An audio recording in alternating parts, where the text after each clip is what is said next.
fuck?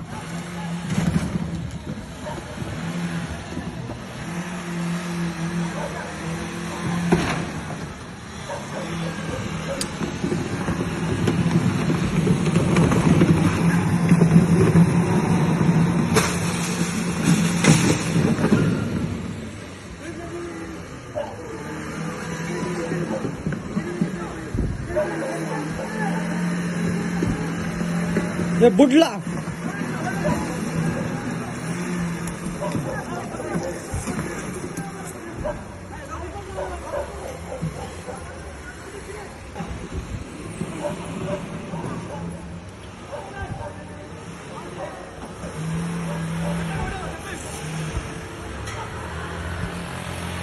ಮಾನ್ಯ ವೀಕ್ಷಕರೇ, ಅಳಿದು ಉಳಿದವರು ಕಂಡಂತೆ ಸ್ವಾಗತ ಸುಸ್ವಾಗತ. ಏನು ಒಂದು ಈಗ ಸೀನ್ ನೋಡ್ತಾ ಇದ್ರ ಅಂದ್ಕೊಳ್ಳೆ ನಿಮ್ಗೆ ಆಶ್ಚರ್ಯ ಅನ್ಸ್ಬೋದು. ಇದೆಲ್ಲಿ ನಡೀತು, ಏನಾಯ್ತು, ಏನ್ ಸರ್ಕಲ್ ಇದ್ದಾಗಿದೆ, ಎರಡು ಕಾರುಗಳು ಬರ್ತಾ ಇದಾವೆ, ಅದರಲ್ಲಿ ಇಳಿದಂತ ಯುವಕರೇನು ಮಚ್ಚು ಲಾಂಗು ಎಲ್ಲ ಹಿಡಿದಿದ್ದಾರೆ, ಆಚೆ ಈಚೆ ಎಲ್ಲ ಸ್ಕೂಟರ್ ಓಡಾಡ್ತಾ ಇದಾವೆ. ಇದು ಎಲ್ಲಿ ನಡೆದಿದೆ ಅಥವಾ ಬೇರೆ ಜಾಗದಲ್ಲಿ ನಡೆದಿಲ್ಲ, ಯಾವುದೇ ಉತ್ತರ ಭಾರತದಲ್ಲಿ ನಡೆದಂತ ಸೀನ್ ಅಲ್ಲ, ಇದು ನಮ್ಮ ರಾಜ್ಯದ ಕರ್ನಾಟಕದಲ್ಲಿ ನಡೆದಂಥದ್ದು. ಅದರಲ್ಲೂ ವಿಶೇಷವಾಗಿ ಏನು ವಿದ್ಯಾಕಾಶಿ ಅಂತ ಹೇಳಿದ್ರೆ ಏನು ವಿದ್ಯಾಭ್ಯಾಸದಲ್ಲಿ ಫಸ್ಟ್ ನಂಬರ್ ಬರುವಂತ ಏನು ಉಡುಪಿ ಇದೆ, ಎಲ್ಲದಕ್ಕೂ ಸುಶಿಕ್ಷಿತರ ವಿದ್ಯಾವಂತರು ಇರುವಂತ ಉಡುಪಿಯಲ್ಲಿ ನಡೆದಂತ ಘಟನೆ. ಹಾಗಾದ್ರೆ ಈ ಘಟನೆ ಏನಿರ್ಬೋದು, ಈಗೂ ಈ ರೀತಿಯ ಗ್ಯಾಂಗ್ಗಳಿದಾವ, ಈ ರೀತಿ ರಾತ್ರಿ ಎಲ್ಲ ಹೊಡೆದಾಟ ನಡೆಯುತ್ತಾ ಅನ್ನೋದು ನಿಮ್ಗೆ ಆಶ್ಚರ್ಯ ಆಗುತ್ತೆ.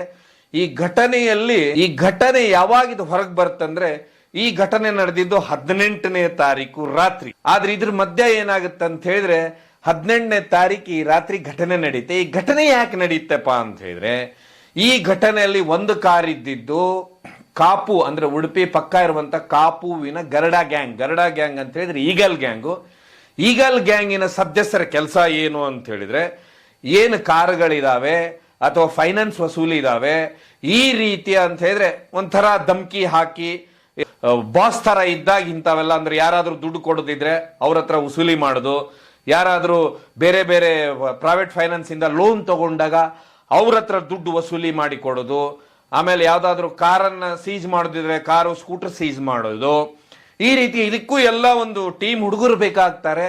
ಹೀಗಾಗಿ ಇದು ಒಂದು ಗ್ಯಾಂಗ್ ಇದು. ಸೊ ಈ ಗ್ಯಾಂಗ್ ಇನ್ನೊಂದು ಕಾರ್ ಯಾವುದು ಅಂತ ನೋಡಿದ್ರೆ ಮಲ್ಪೆ ಹತ್ರ ಬರುವಂತ ಹೂಡಾ ಗ್ಯಾಂಗ್ ಅಂತ ಹೇಳಿ, ಇದನ್ನು ಇದೇ ಕೆಲಸ ಮಾಡುವಂತದ್ದು, ಅಂದ್ರೆ ಫೈನಾನ್ಸ್ ಈ ರೀತಿಯ ಗ್ಯಾಂಗ್ ಇದು. ಇದರಲ್ಲೂ ಸುಮಾರು ಹುಡುಗರು ಇರ್ತಾರೆ, ಯುವಕರು ಇರ್ತಾರೆ. ಈ ಎರಡು ಗ್ಯಾಂಗ್ಗಳು ಏನಾಗುತ್ತೆ ಅಂದ್ರೆ ಇವ್ರ ಮಧ್ಯ ಕೆಲವೊಂದು ವ್ಯವಹಾರದ ವಿಷಯದಲ್ಲಿ ದೊಡ್ಡ ಮಟ್ಟದ ವೈಮನಸ್ಸು ಇರುತ್ತೆ, ಕಾರ್ ಡೀಲ್ ವಿಷಯದಲ್ಲಿ ವೈಮನಸ್ಸು ಇರುತ್ತೆ. ಹೀಗಾಗಿ ಅವ್ರನ್ನ ಇವ್ರು ಹುಡುಕ್ತಾ ಇರ್ತಾರೆ, ಇವ್ರನ್ನ ಅವ್ರು ಹುಡುಕ್ತಾ ಇರ್ತಾರೆ. ಇದ್ರ ಮಧ್ಯೆ ಏನಾಗುತ್ತೆ, 18ನೇ ತಾರೀಕು ಸಂಜೆ ಇವರು ಮಣಿಪಾಲ್ನಲ್ಲಿ ಇವರು ಇಬ್ರು ಇದ್ರಾಬದ್ರಾಗ್ತಾರೆ. ಯಾವಾಗ ಇದ್ರಾಬದ್ರಾಗ್ತಾರೆ ಅವಾಗ ಅವರು ಇಳಿತಾರೆ, ಇವರು ಇಳಿತಾರೆ. ದೊಡ್ಡ ಮಾತುಕತೆ ಜೋರಾಗ್ಬಿಡುತ್ತೆ. ಮಾತುಕತೆ ಇಬ್ರ ಮಧ್ಯೆ ಜಗಳ ಎಲ್ಲ ಜೋರಾಗುತ್ತೆ. ಇದು ಮಣಿಪಾಲ್ ನಗರದ ಮಧ್ಯೆ ಆವಾಗ ಜಗಳ ಜೋರಾಗುತ್ತೆ. ಅವಾಗ ಹೇಗೆ ಪೊಲೀಸರೆಲ್ಲ ಬರ್ತಾರೆ, ಪೊಲೀಸರು ಬಂದು ಇಬ್ರನ್ನು ಕರ್ಕೊಂಡು ಹೋಗ್ತಾರೆ. ಕರ್ಕೊಂಡು ಹೋದ ನಂತರ ಪೊಲೀಸ್ ಸ್ಟೇಷನ್ ಒಳಗೆ ಕರ್ಕೊಂಡು ಹೋಗ್ತಾರೆ. ನಿಮ್ಗೆಲ್ಲರಿಗೂ ಗೊತ್ತು, ಯಾರು ದೊಡ್ಡದಾಗಿ ಹೊಡೆದಾಡ್ತಾ ಇರ್ತಾರೆ ಪೊಲೀಸ್ ಸ್ಟೇಷನ್ ಹೋದ ಕೂಡಲೇನೆ ಅವರ ಅಂತ ಹೇಳಿದ್ರೆ ಅವ್ರು ಮಾತಾಡೋ ಶೈಲಿ ಎಲ್ಲ ಚೇಂಜ್ ಆಗುತ್ತೆ. ಇಲ್ಲ ನಮ್ದು ಅವ್ರದ್ದು ಫೈನಾನ್ಸ್ ವ್ಯವಹಾರ ಇತ್ತು, ನಮ್ಗೆ ಇವ್ರು ದುಡ್ಡು ಕೊಡಿತ್ತು, ಹಾಗೆ ಹೀಗೆ ಅಂತೇಳಿ. ಹೀಗಾಗಿ ಏನ್ ಮಾಡ್ತಾರೆ, ಪೊಲೀಸರು ವಾರ್ನ್ ಮಾಡಿ ಇವ್ರನ್ನ ಬಿಟ್ಟು ಕಳಿಸ್ತಾರೆ. ಬಿಟ್ಟು ಕಳಿಸಿದ ನಂತರ ನಿಮ್ಗೆಲ್ಲ ಗೊತ್ತು, ಎರಡು ಗ್ಯಾಂಗ್ ಸೇರಿದ ಮೇಲೆ ಅವ್ರವ್ರ ವ್ಯವಹಾರಗಳಿರ್ತವೆ. ಅದು ಏನಂತ ಹೇಳಿದ್ರೆ ಬೇರೆ ಬೇರೆ ಅವರಿಗೆ ಅಭ್ಯಾಸಗಳಿರ್ತಾವೋ ಅಥವಾ ಅಭ್ಯಾಸ ಮಾಡುವಂತವ್ರು ಇರ್ತಾರೋ ಅದನ್ನೆಲ್ಲ ಅವರು ಎಲ್ಲಿ ಒಂದ್ ಕಡೆ ಅಡ್ಡ ಹಾಕಿ ಅದನ್ನೆಲ್ಲ ಮಾಡ್ಕೊಂಡು ರಾತ್ರಿ 12ರಿಂದ 12:30 ಆಗುತ್ತೆ. 12:30 ಆದ ನಂತರ ಏನೀಗ ಈ ಈಗಲ್ ಗ್ಯಾಂಗ್ ಇದೆ ಅಂದ್ರೆ ಗರ್ಡಾ ಗ್ಯಾಂಗು ಕಾಪು ಕಡೆ ಹೊರಡಬೇಕಾದ್ರೆ ಇದರಲ್ಲಿದ್ದಂತ ಹುಡುಗರೆಲ್ಲ ಕಾಪುಯಿನವರು ಈಚೆ ಈ ಇನ್ನೊಂದು ಏನು ಹುಡಾ ಗ್ಯಾಂಗ್ ಇದೆ ಅಂದ್ರೆ ಇದು ಮಲ್ಪೆ ಹತ್ರ ಇರುವಂತದ್ದು, ಇವರು ಮಲ್ಪೆ ಕಡೆ ಬರ್ಬೇಕಾಗುತ್ತೆ. ಮತ್ತೆ ರಾತ್ರಿ ಒಳ್ಳೆ ಇದರಲ್ಲಿ ಇರುವತ್ತಿಗೆನೆ ಅಂತ ಹೇಳಿದ್ರೆ ಜೋಶಲ್ಲಿ ಇರುವತ್ತಿಗೆ ಅಂತ ಹೇಳಿದ್ರೆ ಏನು ಡಬಲ್ ಜೋಶಲ್ಲಿ ಇರುವತ್ತಿಗೆ ಇಬ್ಬರದು ಗಾಡಿ ಇದ್ರಾಬದ್ರ ಆಗುತ್ತೆ. ಅದು ಕುಂಜಿ ಬೆಟ್ಟಲ್ಲಿ. ಯಾವಾಗ ಕುಂಜಿ ಬೆಟ್ಟಲ್ಲಿ ಇದ್ರಾಬದ್ರ ಆಗುತ್ತೆ ಅವಾಗ ಇವ್ರದ್ದು ತಲ್ವಾರು ಗಿಲ್ವಾರು ತಗೊಂಡು ಇವ್ರದ್ದು ಇಬ್ಬರ ಮಧ್ಯಾಹ್ನ ಹೊಡೆದಾಟ ಶುರುವಾಗುತ್ತೆ. ಈ ಹೊಡೆದಾಟ ಶುರುವಾಗುವತ್ತಿಗೆ ಅಲ್ಲಿ ಅಂದ್ರೆ ಫ್ಯಾಮಿಲಿ ಅಂದ್ರೆ ಗಂಡ ಹೆಂಡತಿ ಇರುವಂತ ಕಾರು ಒಂದು ಫಂಕ್ಷನ್ ಮುಗಿಸ್ಕೊಂಡು ಅದೇ ರಸ್ತೆಯಲ್ಲಿ ಬರುತ್ತೆ. ಇವ್ರು ಕಾರ್ ಹಿಂದೆ ಮುಂದೆ ತೆಗೆಯುವುದೆಲ್ಲ ನಡೆಯುತ್ತಿಗೆ ಹೋಗಿ ಆ ಕಾರಿಗೆ ಬುದ್ಧಿ ಬಿಡ್ತಾರೆ. ಗಂಡ ಹೆಂಡತಿ ಇರುವಂತ ಕಾರಿಗೆ, ಆ ಕಾರಲ್ಲಿ ಇರುವಂತವ್ರಿಗೆ ಏಟು ಬೀಳುತ್ತೆ. ಏಟು ಬಿದ್ದಾದ ನಂತರ ಅವ್ರು ಈಚೆ ಕೆಳಗಿಳಿದು ಹೀಗೆ ನೋಡ್ಬೇಕಂತಿರ್ತಾರೆ. ಆಗ ಇಲ್ಲೆಲ್ಲ ತಲ್ವಾರು ಗಿಲ್ವಾರು ಚಾಕು ಕತ್ತಿಯಲ್ಲಿ ಹಿಡ್ಕೊಂಡು ನೋಡಿ ಅವ್ರಿಗೆ ಇದು ಯಾವುದೋ ಬೇರೆ ಇದೇನೋ ನಡೀತಾ ಇದೆ. ಯಾಕಂದ್ರೆ ಇತ್ತೀಚೆಗೆ ಪೇಪರು ಮಾಧ್ಯಮದಲ್ಲಿ ನೋಡಿ ಅರ್ಧ ಜನ ಸುಸ್ತಾಗ್ಬಿಟ್ಟಿರ್ತಾರೆ. ಅದಕ್ಕೆ ಅವ್ರು ಮೊದ್ಲು ಅಲ್ಲಿ ನಿಂತರ ಹೊಟ್ಟು ಬಿಡ್ತಾರೆ, ಇಳಿಬಾರ್ದು ಅಂತ ಹೊರಡ್ತಾರೆ. ಹೊರಟು ಏನ್ ಮಾಡ್ತಾರೆ, ಉಡುಪಿಯಲ್ಲಿ ಒಂದು ಆಸ್ಪತ್ರೆಯಲ್ಲಿ ಅಡ್ಮಿಟ್ ಆಗ್ತಾರೆ. ಅಡ್ಮಿಟ್ ಆದ ನಂತರ ಏನಾಗುತ್ತೆ, ಕಾರ್ ಆಕ್ಸಿಡೆಂಟ್ ಆಗಿರುತ್ತೆ, ಆಮೇಲೆ ಗಾಯಗಳಾಗಿರುತ್ತೆ. ಹೀಗಾಗಿ ಆಟೋಮೆಟಿಕ್ಲಿ ಉಡುಪಿ ಪೊಲೀಸರಲ್ಲಿ ಬರ್ತಾರೆ. ಉಡುಪಿ ಪೊಲೀಸರು ಬಂದು ಅವ್ರ ಹತ್ರ ಕೇಳ್ತಾರೆ, ಈ ರೀತಿ ಗಾಡಿ ಆಕ್ಸಿಡೆಂಟ್ ಆಯ್ತು, ಅವ್ರದ್ದೇನು ಹೇಳಿಕೆ ಇದೆ ಹೇಳ್ತಾರೆ. ಮತ್ತೆ ಪೊಲೀಸರು ಆಕ್ಸಿಡೆಂಟು ಅಂತ ಹೇಳಿ ಏನ್ ಮಾಡ್ತಾರೆ, ಅವ್ರ ಪಾಡಿಗೆ ಅವ್ರು ಹೊರಟೋಗ್ತಾರೆ. ಹೊರಟೋದ ನಂತರ 24 ತಾರೀಕು ಅಂದ್ರೆ ನಿನ್ನೆ ಈ ವಿಡಿಯೋ ಏನಾಗಿರುತ್ತಂದ್ರೆ, ಅಲ್ಲಿರುವಂತ ಒಂದು ಏನ ಸರ್ಕಲ್ ಅಲ್ಲಿ ಆದ ನಂತರ ಈ ವಿಡಿಯೋ ಹೊರಗೆ ಬಿಡ್ತಾರೆ. 20ನೇ ತಾರೀಕು ಎಲ್ಲ ಸಾಮಾಜಿಕ ಜಾಲತಾಣದಲ್ಲಿ ಹರಿದಾಡುತ್ತೆ. ಯಾವಾಗ ಹರಿದಾಡ್ಲಿಕ್ಕೆ ಶುರು ಆಗುತ್ತೆ, ಹರಿದಾಟ ಆದ ಕೂಡ ಇದು ತುಂಬಾ ವೈರಲ್ ಆಗುತ್ತೆ. ಇದು ಎಲ್ಲಿ ನಡೆದಿದ್ದು, ಏನ್ ನಡೆದಿದ್ದು ಅಂತೇಳಿ ಆಗ ಗೊತ್ತಾಗೋದು, ಓ ಈ ರಾತ್ರಿ ನಡೆದಂತದ್ದು ಗರ್ಡಾ ಗ್ಯಾಂಗಿನ ಮತ್ತೆ ಅಲ್ಪೆ ಹತ್ರ ಇರುವಂತ ಹೂಡಾ ಗ್ಯಾಂಗಿನ ಮಧ್ಯೆ ಇರುವಂತ ಹೊಡೆದಾಟ ಅಂತೇಳಿ. ಈ ಹೊಡೆದಾಟ ಅಂತೇಳಿ ಅವಾಗ ಗೊತ್ತಾಗುತ್ತೆ. ಆಗ ಪೊಲೀಸರು ಏನ್ ಮಾಡ್ತಾರೆ ಅಂತ ಹೇಳಿದ್ರೆ, ಪೂರ್ತಿ ಫೀಲ್ಡಿಗೆ ಇಳಿದು ಇದ್ರ ಎನ್ಕ್ವೈರಿ ಶುರು ಮಾಡಿ ಈಗಾಗಲೇ 3 ಜನರನ್ನ ಅರೆಸ್ಟ್ ಆಗಿದೆ. ಇನ್ನೂ ಅದರಲ್ಲಿ ಯಾರ್ಯಾರು ಪಾಲ್ಗೊಂಡಿದ್ರು ಅವ್ರನ್ನೆಲ್ಲ ಹುಡುಕ್ತಾ ಇದ್ದಾರೆ. ಆದ್ರೆ ಈ ರೀತಿ ಯಾಕೆ ಆಗ್ತಾ ಇದೆ ರಾಜ್ಯದಲ್ಲಿ ಅಂತ ಒಂದು ಸರಿ ನಾವು ನೋಡ್ತಾ ಹೋದ್ರೆ, ಕಳೆದ ಜನವರಿಯಿಂದ ಏಪ್ರಿಲ್ ವರೆಗೆ ಸುಮಾರು 430 ಕೊಲೆಯಾಗಿದೆ. ಅದಾದ ನಂತರ ಏನು ಏಪ್ರಿಲ್ ನಂತರ ಮೇ ತಿಂಗಳಲ್ಲಿ ಏನು ಚುನಾವಣೆ ಸಮಯ ಬಂತು, ಆಗ ನಡೆದಿದ್ದೇ ಬೇರೆ ಇನ್ನೊಂದು ದುರಂತ ಅಂದ್ರೆ ಹೆಚ್ಚು ಹೆಣ್ಣು ಮಕ್ಕಳ ಹತ್ಯೆ ಆಗಿದೆ. ಈ ಹತ್ಯೆಗಳಂತ ಹೇಳಿದ್ರೆ ನನಗೆ ಸಿಗ್ತಾ ಇಲ್ಲ ಅವಳು ಅನ್ನೋದಕ್ಕೆ ಹತ್ಯೆ ಆಗಿದೆ. ಆ ಹತ್ಯೆ ಬಗ್ಗೆ ನಾವು ನೋಡ್ತಾ ಹೋದ್ರೆ, ಹುಬ್ಬಳ್ಳಿಯಲ್ಲಿ ನಡೆದಂತ ಬರ್ಬರ್ ಹತ್ಯೆ, ಅದಾದ ನಂತರ ಮತ್ತೊಂದು ಬರ್ಬರ್ ಹತ್ಯೆ ಆಗುತ್ತೆ. ಅದೇ ರೀತಿ ಹುಡುಗ ಹುಡುಗಿ ವಿಷಯದಲ್ಲಿ, ಅದೇ ರೀತಿ ಬೆಳಗಾಮಲ್ಲಿ ಬರ್ಬರ ಹತ್ಯೆ ಆಗುತ್ತೆ.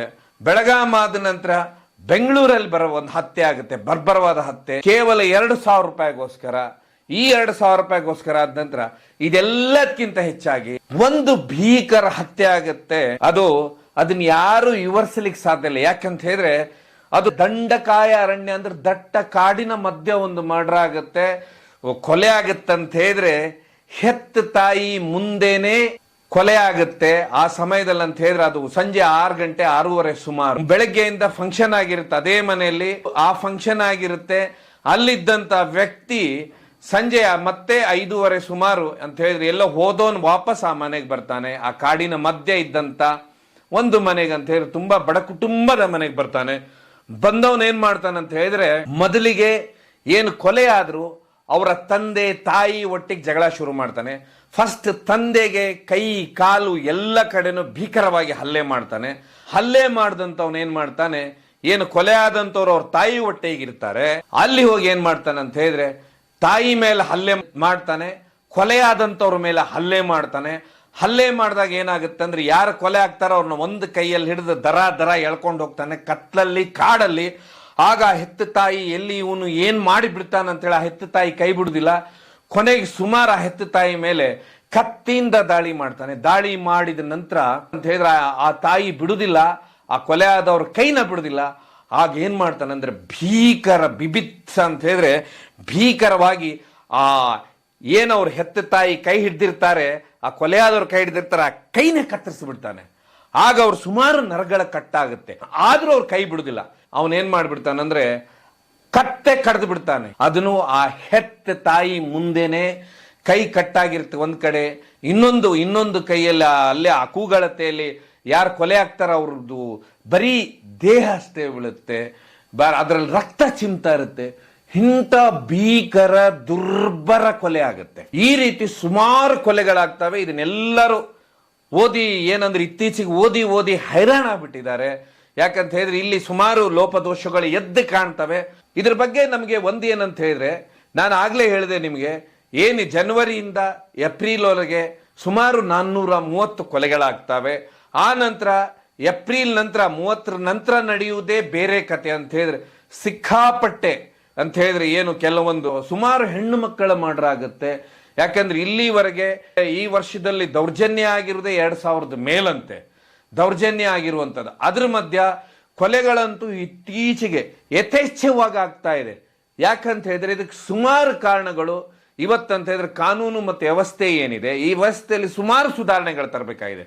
ಯಾಕಂತ ಹೇಳಿದ್ರೆ ಏನ್ ಸುಮಾರು ಚಿಕ್ಕ ವಯಸ್ಸಿನವರು ಏನ್ ಇವತ್ತು ಗಾಂಜಾ ಅನ್ನೋದು ದೊಡ್ಡ ಮಟ್ಟದಲ್ಲಿ, ಗಾಂಜಾ ಏನಾಗಿದೆ ಅಂತ ಹೇಳಿದ್ರೆ ಮೊದ್ಲೆಲ್ಲಾರು ಹೇಳೋರು ಡ್ರಗ್ಸ್ ಅದು ಇದು ಅಂತ ಹೇಳಿ, ಈಗ ಎಲ್ಲರ ಕೈಯಲ್ಲಿ ಈಗ ಇತ್ತೀಚೆಗೆ ಏನಾಗಿದೆ ಅಂದ್ರೆ ಈ ಗಾಂಜಾ ತುಂಬಾ ಈಜಿಯಾಗಿ ಸಿಗುತ್ತೆ. ಈಜಿಯಾಗಿ ಸಿಕ್ಕಾಗ ಈ ಒಂದೇನು ಯುವಕರಿದ್ದಾರೆ ಇವ್ರಿಗೆ ಎಷ್ಟೋ ಜನ ಈ ಗಾಂಜಾ ಸೇದಿದ ಕೂಡಲೇ ಇವ್ರು ಮತ್ತಲ್ಲೇ ಇರುವುದಿಲ್ಲ, ಇವ್ರು ಏನು ಮಾಡ್ತಾರೆ ಏನು ಮಾಡ್ತಾ ಇದಾರೆ ಈ ಗಾಂಜಾ ನಶೆಯಲ್ಲಿ ಅಂತ ಗೊತ್ತಾಗ್ತಾ ಇಲ್ಲ. ಹೀಗಾಗಿ ಮೊದಲು ಏನಾದ್ರು ನಮ್ಮ ಸರ್ಕಾರಗಳು ಗಾಂಜಾವನ್ನ ಮಟ್ಟ ಹಾಕಬೇಕು. ಮಟ್ಟ ಹಾಕಿದ ನಂತರ ಎಷ್ಟೋ ಈಗ ಚುನಾವಣೆಯಲ್ಲಿ ನೀವು ಸುಮಾರು ನಾಯಕರ ಭಾಷಣಗಳನ್ನ ಎಲ್ಲಾ ಕೇಳಿರ್ತೀರಾ, ಆದ್ರೆ ಒಂದು ಭಾಷಣಗಳು ಕೇಳ್ತೀರಾ, ಆದ್ರೆ ಇದೇ ಭಾಷಣಗಳನ್ನ ಇವ್ರೇನು ಸದನ ಅಧಿವೇಶನ ನಡೆಸ್ತಾರೆ ವಿಧಾನಸಭೆಯಲ್ಲಿ, ಚಳಿಗಾಲದ ಅಧಿವೇಶನ, ಮಳೆಗಾಲದ ಅಧಿವೇಶನ, ಏನು ಬೇಸಿಗೆ ಅಧಿವೇಶನಗಳು ಸುಮಾರು ಮಾಡ್ತಾರೆ. ಈ ಅಧಿವೇಶನಗಳಲ್ಲಿ ಯಾವುದು ಇವರು ಚುನಾವಣೆ ಭಾಷಣದಲ್ಲಿ ಮಾತಾಡಿದ ಅಲ್ಲೋ ಒಳಗೆ ಮಾತಾಡೋದಿಲ್ಲ, ಅಲ್ಲಿ ಮಾತಾಡಬೇಕು. ಯಾಕಂತ ಹೇಳಿದ್ರೆ ಮೊದಲೆಲ್ಲ ನೀವು ಕೇಳ್ತಾ ಇದ್ರ, ಮೊದಲು ಯಾವ್ದಾದ್ರು ಪೊಲೀಸ್ ಆಫೀಸರ್ಗಳ ಸಂದರ್ಶನಗಳನ್ನ ನೀವು ನೋಡ್ತಾ ಇದ್ದಾಗ ಅಲ್ಲಿ ಸುಮಾರು ಎನ್ಕೌಂಟರ್ಗಳು ಬಂದು ಹೋಗ್ಬಿಡುವುದು, ಬೇರೆ ಬೇರೆ ಅಂದ್ರೆ ಶಿಕ್ಷೆಗಳ ಆಗ್ತಾ ಇದ್ದಂತ ನೀವು ಕೇಳ್ತಾ ಇದ್ರೆ. ಆದ್ರೆ ಇತ್ತೀಚೆಗೆ ಏನಂತ ಹೇಳಿದ್ರೆ ಯಾವುದು ಈ ರೀತಿಯ ನೀವು ಕೇಳುವುದಿಲ್ಲ, ಸುದ್ದಿನೂ ಇರುವುದಿಲ್ಲ. ಯಾಕಂದ್ರೆ ಈಗ ಅವೆಲ್ಲ ಮುಗಿದು ಹೋಗ್ಬಿಟ್ಟಿದೆ. ಆದ್ರೆ ಏನಾಗಿದೆ ಅಂದ್ರೆ ವಿಪರೀತವಾಗಿ ಅಂತ ಹೇಳಿದ್ರೆ ಒಂದು ಯುವಕರು ಏನಂತ ಹೇಳಿದ್ರೆ ತುಂಬಾ ಹುಚ್ಚಾಡ್ದಾಗ ಆಡ್ತಾ ಇದ್ರೆ, ಇದಕ್ಕೆ ಬೇಕಾದಷ್ಟು ಅಂತ ಹೇಳಿದ್ರೆ ಅಥವಾ ಬೇರೆ ಬೇರೆ ಚಟಗಳನ್ನು ಅಳವಡಿಸ್ಕೊಂಡಿದ್ದಾರೆ.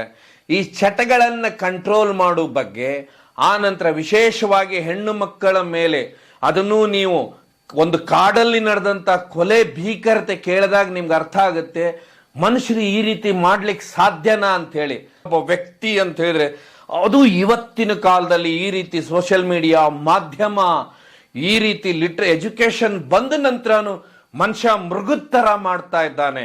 ಎಲ್ಲದಕ್ಕಿಂತ ಹೆಚ್ಚಾಗಿ ಒಂದು ಕೊಲೆ ಒಂದು ದೊಡ್ಡ ಕಾಲೇಜಿನಲ್ಲಿ ಅದನ್ನು ಸಂಜೆ 4:15 ಕಾಲೇಜ್ ಬಿಡು ಟೈಮ್ ಅಲ್ಲೇನೆ ಕೊಲೆ ಆಗುತ್ತಂತ ಹೇಳಿದ್ರೆ ಎಲ್ಲಿವರೆಗೆ ಧೈರ್ಯ ಬಂದಿದೆ ಇವ್ರಿಗೆ? ಯಾವ ಹೆದರಿಕೆನೇ ಇಲ್ವಾ? ಹೀಗಾಗಿ ದಯವಿಟ್ಟು ಏನ್ ನೀವು ಈಗ ಚಳಿಗಾಲದ ಅಧಿವೇಶನ ಶುರು ಆಗುತ್ತೆ, ದಯವಿಟ್ಟು ಈ ಅಧಿವೇಶನದಲ್ಲಿ ನಾವೇನ್ ವೋಟ್ ಹಾಕಿ ಆಯ್ಕೆ ಮಾಡಿರ್ತಂತ ಶಾಸಕರಿದ್ದೀರಾ ಇದ್ರ ವಿಷಯದ ಬಗ್ಗೆ ನೀವು ಧ್ವನಿ ಎತ್ತಬೇಕು.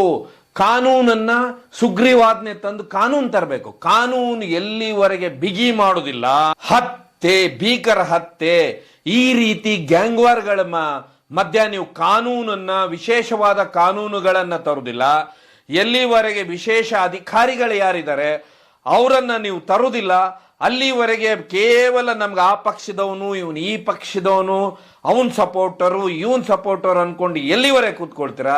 ಈ ರೀತಿ ಕ್ರೌರ್ಯಗಳು ಜಾಸ್ತಿ ಆಗತ್ತೆ. ಈ ಕ್ರೌರ್ಯನ ನೋಡಿ ಏನಾಗ್ತಾರೆ ಅಂತ ಹೇಳಿದ್ರೆ ಈ ರೀತಿ ಹತ್ತಾರು ಜನ ದೊಡ್ಡ ದಟ್ಟ ಅರಣ್ಯದಲ್ಲಿ ಕೊಲೆ ಮಾಡೋರು ಹುಟ್ಟುತ್ತಾರೆ. ಕಾಲೇಜಿನಲ್ಲಿ ಸಾವಿರಾರು ಜನ ಇರುವಾಗ ಕಾಲೇಜ್ ಬಿಡುವ ಸಮಯದಲ್ಲೇ ಕೊಲೆ ಮಾಡೋರು ಬರ್ತಾರೆ.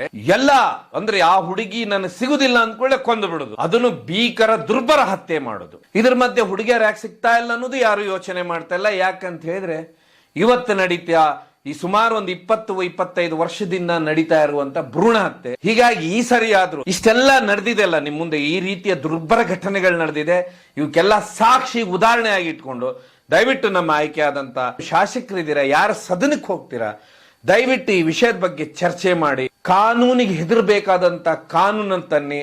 ಆಗ ಮಾತ್ರ ಇಂಥದನ್ನ ಸ್ವಲ್ಪ ಮಟ್ಟಿಗಾದ್ರೂ ತಡಿಲಿಕ್ಕೆ ಸಾಧ್ಯ. ಈ ರೀತಿಯ ದೃಶ್ಯಗಳನ್ನ ನಾವು ನೋಡ್ತಾನೆ ಇರಬೇಕಾಗತ್ತೆ. ಇದೆಲ್ಲದಕ್ಕಿಂತ ಹೆಚ್ಚಾಗಿ ಈ ದೃಶ್ಯ ಯಾಕೆ ಈ ರೀತಿ ಆಗ್ತಾ ಇದೆ ಅನ್ನೋದಕ್ಕೆ ಆ ಒಂದು ಏನು ನಶೆಯ ಲೋಕ ಇದೆ ಅದರಿಂದ ಈ ಯುವಕರು ಹೊರಗೆ ಬಂದ್ರೆ ಖಂಡಿತವಾಗಿ ಬರುತ್ತೆ. ಇದರ ಬಗ್ಗೆ ಜಾಗೃತಿ ಮೂಡಿಸಬೇಕಾದದ್ದು, ವಿಶೇಷವಾದ ಕಾನೂನನ್ನು ತರಬೇಕಾದಂತದ್ದು ಈ ಸರ್ಕಾರ ಕೆಲಸ ಮಾಡಿದ್ರಷ್ಟೇ ಇದನ್ನೆಲ್ಲ ತಡಿಲಿಕ್ಕೆ ಸಾಧ್ಯ. ನಾವೊಂದು ತಡಿಲಿಕ್ಕೆ ಸಾಧ್ಯ ಅಂತ ಹೇಳ್ತಾ ಈ ಕಾರ್ಯಕ್ರಮನ ಮುಗಿಸುವ. ಧನ್ಯವಾದ.